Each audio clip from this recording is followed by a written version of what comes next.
everyone, and welcome back to another video with This Is Us. And today we're going to be making some costillitas in a red sauce with some yellow rice or orange rice on the side. So first you're going to go ahead and get your pot, heat it up, and add your choice of oil.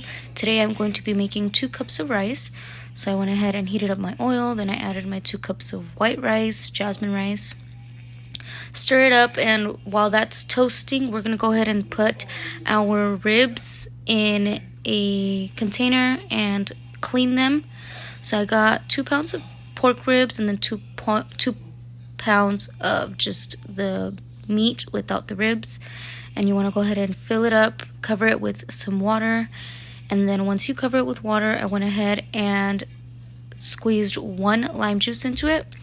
Once your rice is nicely toasted, you want to go ahead and add your tomato sauce. I used 1 can of tomato sauce, and I like to let it simmer in the tomato sauce for a little bit before I add the water.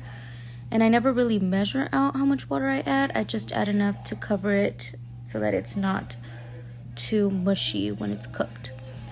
So I go ahead and add about this much of water, and then I add 1 packet of sazon Goya, the one that's cilantro and tomato flavored. And then I add some chicken nor. I add about a tablespoon of the chicken nor.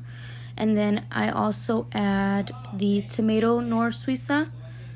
That one's more for the color, the red color. I also add 1 tablespoon of that one.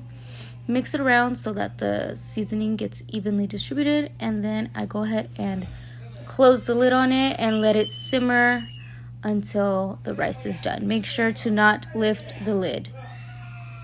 And then while our rice is cooking, we go ahead and then we want to go ahead. I went ahead and added 3 chipotles dried and 3 to 4 guajillos into a pan, and I toasted them for about a minute, and then I went ahead and boiled them till they were nice and soft. Once they're soft, you want to add them to your blender. And then I air fried about 5 to 6 tomatoes with a 1/4 of an onion and 2 cloves of garlic. And then once those were nice and kind of peeling on their own, I went ahead and added those to the blender with just a pinch of ground clove, 1 tablespoon of oregano, 1 tablespoon of nor suiza, the chicken flavor, and 1 tablespoon of the tomato nor suiza. And then I went ahead and blended that up. While that's blending, we want to go ahead and now boil our meat. I like to boil it so that it's still nice and juicy and it's not too dry if you just fry it until it's completely cooked. So I went ahead, and before I added it to the pot, I did rinse out the dirty water that it released. So this is all clean and rinsed out. Want to go ahead and fill up your whole pot, and then we're going to go ahead and cover the meat in water so that we can boil it. So you want to go ahead and add in all your water. And once you add your water, you're going to go ahead and add 3 bay leaves into the pot as well with the meat. You can just place them on top.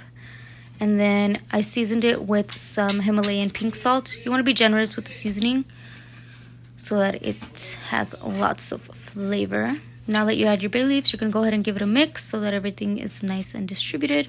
And then we're going to go ahead and cover that and let it boil until it's about 90% cooked. Not completely cooked because we're still going to fry them.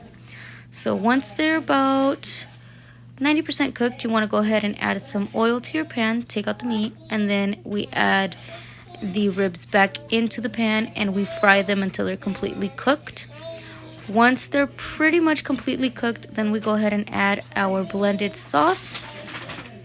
And then I like to let it simmer in the sauce so that the sauce can really penetrate the meat. And once it simmers in the sauce for about 5 to 10 minutes, it's ready to serve. By this time, your rice is already completely cooked, and I also served this with a side of beans. And I hope you guys enjoyed. Please make sure to